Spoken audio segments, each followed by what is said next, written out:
കോട്ടയം ജില്ലയുടെ പടിഞ്ഞാറൻ മേഖല വെള്ളത്തിനടിയിലായിട്ട് ഒരാഴ്ച പിന്നിടുകയാണ്. ദിവസങ്ങളോളം ജലനിരപ്പ് ഉയർന്നു നിൽക്കുന്നത് നാശനഷ്ടങ്ങളുടെ വ്യാപ്തി വർദ്ധിപ്പിക്കും.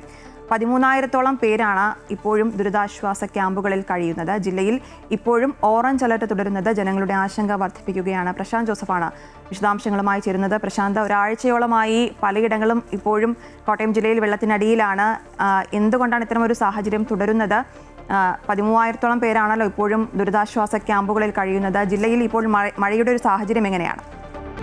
അശ്വതി, ഇന്നലെ രാത്രിയും കോട്ടയം ജില്ലയിൽ എല്ലായിടത്തും തന്നെ മഴയുണ്ടായിരുന്നു എന്നുള്ളതാണ് കണക്കുകൾ വ്യക്തമാക്കുന്നത്. കിഴക്കൻ മേഖലയിലും ശക്തമായ മഴ ഇന്നലെ രാത്രിയിൽ പല സ്ഥലങ്ങളിലും ലഭിച്ചിരുന്നു. എന്നാൽ ഒറ്റപ്പെട്ട മഴകളാണ് അല്ലെങ്കിൽ ഇടവിട്ട മഴകളാണ് എന്നുള്ളതാണ് ആശ്വാസകരം. ജില്ലയിൽ ഇന്നും ഓറഞ്ച് അലർട്ട് തന്നെയാണ് നിലനിൽക്കുന്നത്. ഇടയ്ക്കിടെ പെയ്യുന്ന മഴ കോട്ടയം ജില്ലയുടെ കിഴക്കൻ മേഖലയിൽ ഇപ്പോൾ നടന്നു വരുന്നത് ദുരിതാശ്വാസ പ്രവർത്തനങ്ങൾക്ക് വലിയ വെല്ലുവിളിയായി മാറുന്നുമുണ്ട്. കാരണം റോഡുകളുടെ പുനരുദ്ധാരണം, വൈദ്യുതി ബന്ധം പുനഃസ്ഥാപിക്കൽ തുടങ്ങിയ പ്രവർത്തനങ്ങൾ ഇപ്പോഴും പല മേഖലകളിലും നടന്നു വരുന്നുണ്ട്. ഇത്തരം പ്രവർത്തനങ്ങൾക്കൊക്കെ ഈ മഴ വലിയ തടസ്സമായി മാറുന്നുണ്ട്. അതേസമയം പടിഞ്ഞാറൻ മേഖലയിലേക്ക് വന്നാൽ 1-ാം തീയതി തുടങ്ങിയ വെള്ളക്കെട്ടാണ് ഇന്നിപ്പോൾ 8-ാം തീയതി എത്തി നിൽക്കുമ്പോഴും വെള്ളക്കെട്ടിന് വലിയ മാറ്റമൊന്നും ഉണ്ടായിട്ടില്ല. കഴിഞ്ഞ ദിവസങ്ങളിൽ ഏറ്റവും ജലനിരപ്പ് ഉയർന്നു നിന്നിരുന്ന സാഹചര്യത്തിൽ നിന്നും ഏകദേശം ഒരു 3 അടിയോളം മാത്രമാണ് ജലനിരപ്പ് താഴ്ന്നിട്ടുള്ളത്. ഇപ്പോൾ ഞാൻ നിൽക്കുന്നത് കോട്ടയം കുമരകം റോഡിന്റെ ഭാഗമായിട്ടുള്ള ഇല്ലിക്കലിലാണ്. ഇവിടെ ഈ റോഡിൽ ഇപ്പോഴും വെള്ളം കയറി കിടക്കുകയാണ്. ചെറിയ വാഹനങ്ങളൊക്കെ കടന്നു പോകുന്നുണ്ട്, എന്നാൽ പോലും ഇത് വലിയ വെല്ലുവിളിയായി മാറുകയാണ്. പക്ഷേ ഈ ജലനിരപ്പ് എത്രത്തോളം ഉയർന്നു നിൽക്കുന്നു എന്നുള്ളതിന്റെ ഏറ്റവും വലിയൊരു തെളിവാണ് ഈ റോഡിലെ ഈ വെള്ളക്കെട്ട് തന്നെ.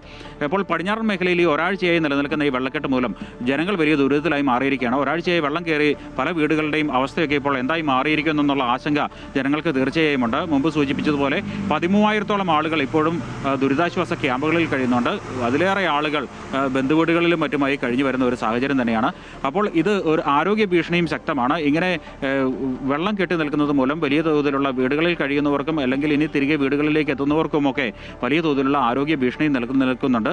ഓരോ വെള്ളക്കെട്ടും കഴിയുമ്പോൾ ഓരോ പ്രളയവും കഴിയുമ്പോൾ വന്നടിയുന്ന മാലിന്യങ്ങളും മറ്റും മൂലം വലിയ തോതിലുള്ള പകർച്ചവ്യാധികൾ പടരാനുള്ള സാഹചര്യവും മുന്നിലുണ്ട്. അതുമാത്രമല്ല, വലിയ തോതിലുള്ള നാശനഷ്ടത്തിനും സാധ്യതയുണ്ട്.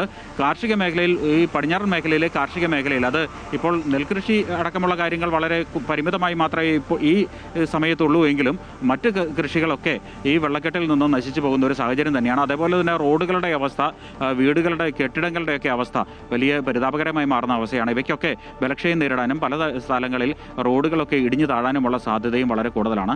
അങ്ങനെ ഈ വെള്ളക്കെട്ട് തുടരുമ്പോൾ അത് വലിയ തോതിലുള്ള ആരോഗ്യ ഭീഷണിയും ഒപ്പം തന്നെ നാശനഷ്ടത്തിന്റെ വ്യാപ്തി വർദ്ധിപ്പിക്കാനുമുള്ള ഒരു സാഹചര്യം തന്നെയാണ്.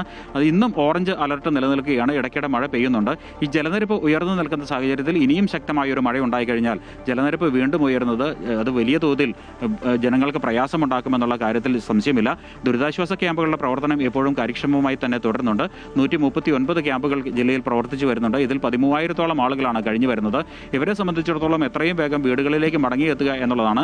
ആളുകൾ മുമ്പൊക്കെ കരുതിയിരുന്നത് ഒരു വെള്ളപ്പൊക്കം വന്നാൽ 4 ദിവസത്തിനുള്ളിൽ വെള്ളമിറങ്ങി എല്ലാം പഴയപടിയിലേക്ക് തിരികെ എത്തുമെന്നുള്ള ഒരു കണക്കുകൂട്ടലായിരുന്നു ഉണ്ടായിരുന്നത്. എന്നാൽ ഇത്തവണ ഈ കണക്കുകൂട്ടലുകളെല്ലാം തെറ്റിയിരിക്കുന്നു. 8-ാമത്തെ ദിവസം എത്തി നിൽക്കുമ്പോഴും ജലനിരപ്പിൽ കാര്യമായ വ്യത്യാസമില്ല. അത് ഈ കോട്ടയം ജില്ലയുടെ പടിഞ്ഞാറൻ മേഖലയിൽ വലിയ ആശങ്ക തന്നെയാണ് സൃഷ്ടിക്കുന്നത്. അശ്വതി.